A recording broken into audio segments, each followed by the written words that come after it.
I just have to say honestly that I never expected anything out of Barack Obama. I can't say I'm disappointed because I never expected anyone that would lead an empire to do anything other than lead an empire. Back in 2008, I believe it was, I wrote a piece for Black Agenda Report and Counterpunch called The Novocaine Presidency. And we're coming up on the anniversary of Malcolm X's message to the grassroots when he talked about going to the dentist and the dentist sticking some stuff in your jaw called Novocaine.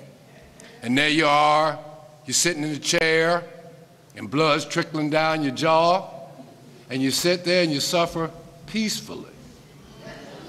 And that's what racial solidarity has done. To engage the idea of how bad President Obama has been is to ignore our failure, is to ignore the fact that we haven't done the organizing that we need to do. The fact that we continue to want to, as Reverend Jackson used to say, and which he does a lot himself, want to ride to freedom on Pharaoh's chariot. That's not going to happen. We have to start figuring out what are the independent mechanisms that we can create to build a new movement. How do we set up those freedom schools to train the organizers? How do we fund those schools that train organizers? How do we get the people in the community to fight back against their pain? The pain isn't new. Mass incarceration isn't new. Now, you know, I got a whole lot of things behind my name too, like, you know, Right for Counterpunch, President ACLU.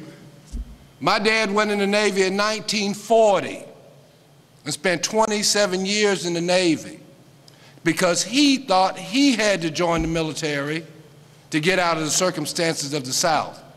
Meanwhile, his two brothers went to jail for murder. I got three brothers. Progress. My three brothers only went to jail for burglary and drugs. It's progress. So it's not like people, you know, you go back and look at the numbers, it's not like they just started putting black folk in jail and killing black folk last week. It's not like they just started stop and frisk and shooting black folk last week. It's just now so bad, because what, a couple of weeks ago in Arkansas, that they'll even send in SWAT on a 107-year-old black man to show you how much power they got. It's not new. It's not new. I went in the military, my brothers went in the military, went to fight and kill other people that did nothing to us, because that's the option that our kids have. They have an option of blingism and capitalism, which I don't know how many black folk are capitalism. They have no capital. I guess I'd be a capitalist if I had some capital. Yeah, you know, you got to have some capital to be. And this whole struggle for black people and for people of color, if you weren't the subject of genocide like the Native Americans, has been the denial of access to capital and credit, due process of law, and equal treatment under the law. That's what our movement should be about. It shouldn't be about organizations. And as I said, I managed Jesse Jackson's campaign. I worked with the NAACP. I worked with a lot of organizations. But we know that Wells Fargo, Bank of America, everybody sends those cats a check. And that's who they listen to. Why would they listen to us? We're not paying them to represent us or to carry our water. Since Dr. King died, when Dr. King died, what, there were 100 black elected officials in this country. Now there are over 10,000. And people talk about Cory Booker. Well, you know, we have a black senator in South Carolina, too. That's right. That's right. You forgot about Tim Scott. We have a black Republican. You know, every time I get to thinking, or anybody tells me, well, this racism is bad in America, I'm from South Carolina. I'll drive down to Bull Street, named after the general that warned the people that Denmark Vesey was planning a revolt. I'll ride down to the state capitol on the Robert E. Lee Highway and look at the Confederate flag. I'll go down to Calhoun Street, the man that invented the terms nullification and interposition, and I know what country I'm in. I know what state I'm in. It's truth in advertising. So we've got to build a movement. We've got to, Barack Obama, the Miss Leadership class, Kasim Reed, Corey. Because we talk about Corey, but Corey's predecessor wasn't that great either. Sharp James, was he? And I love Reverend Jackson, and me and Boyce do his show. They bring us on the show to say the things that they can't say. And if we say too much, they don't call us back. Is that right? All right, okay, and Reverend Al. And as it relates to, I'm in New York, as it relates to Reverend Al and the president. Anytime that Reverend Al is promoted as the leader of the black community, we know we got problems. Everybody knows Reverend Al's history. Everybody knows that Reverend Al's history, and I'm gonna leave it alone because I know I'm in his hometown. Like the farce on Washington, what Malcolm called it, and having sponsored by Bank of America and MSNBC to promote garbage. So we do have to call that out, but we've got to start organizing our people. Glenn is right. We've got to go into the prisons. We've got to organize the people in the prisons, and we've got to organize their families outside the prison. We've got to talk about freedom schools, I said, to educate our people.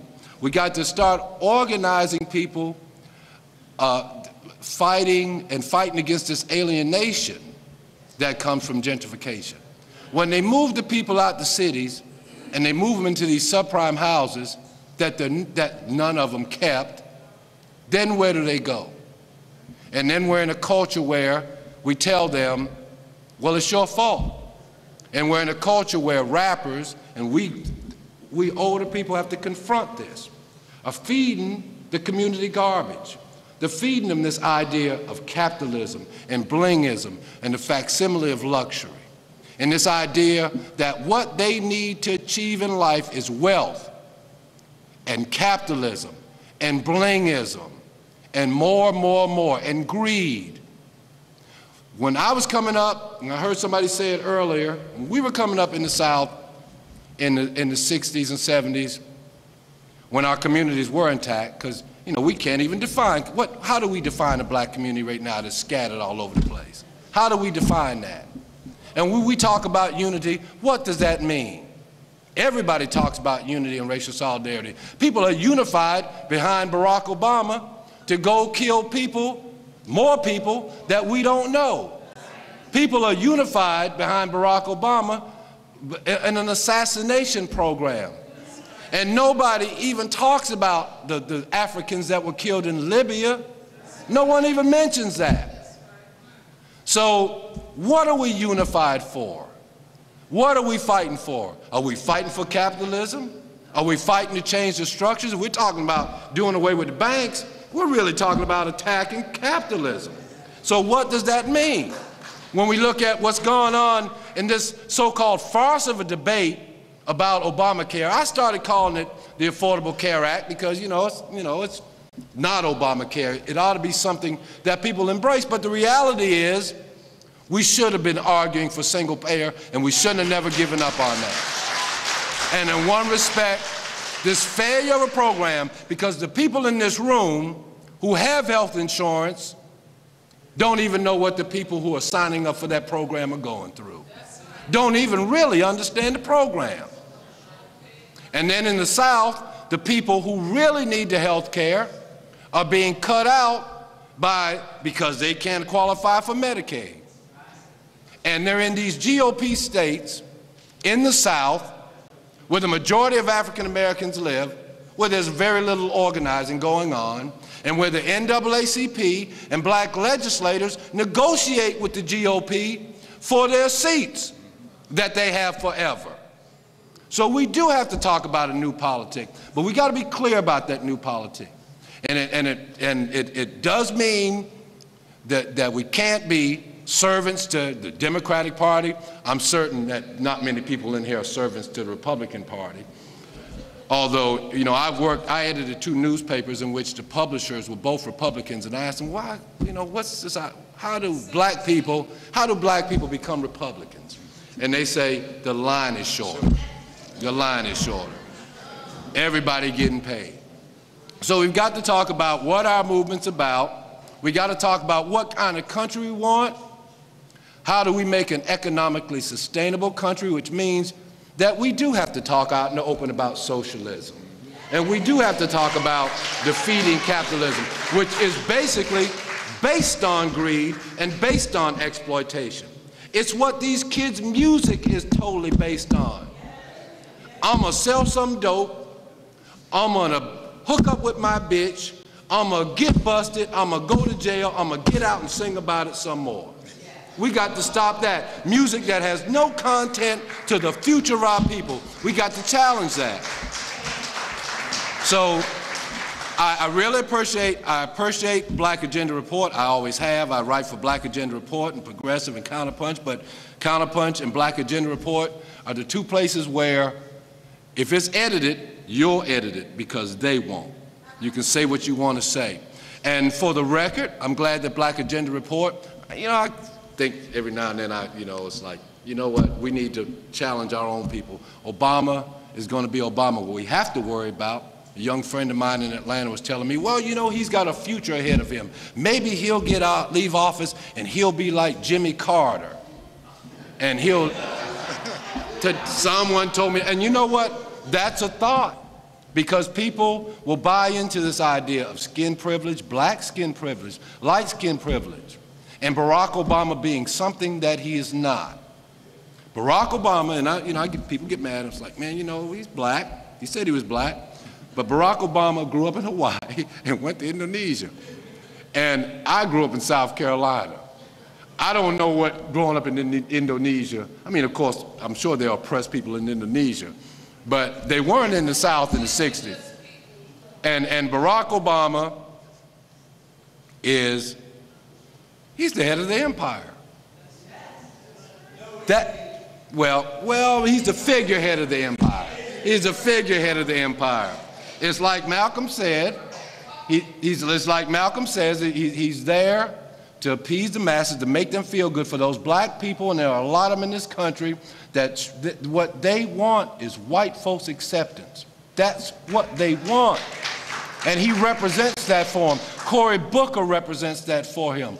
All these folk that will bend over and they'll go fight and kill a stranger because they want to be accepted by this monster that we live in. That's what we got to fight. But we got to organize our community in the same way that the Tea Party, I have a lot of respect for folk that they believe what they believe. Now, I know they believe that the government's giving niggas everything they want. That's basically it. They mad, you know, those lazy black folk. It's like the slave master always thought the slave picking the cotton out in the field was lazy. He was sitting on the porch, but the slave was lazy. We know that the linchpin of modern capitalism is slavery, and we ought to be focused on that, be focused on demanding that this government pay its debt to the descendants of enslaved Africans, that we not give up this idea of reparations. If we have to deal with this idea of class, we know, well, if we're gonna, if whites and our allies are gonna accept this idea of reparations and housing for everybody and free public education, then maybe we can do some talking on this idea of reparation and the debt. But we can never, you know, it might not, it's like the second coming for people that believe. It may never come, but they believe in it.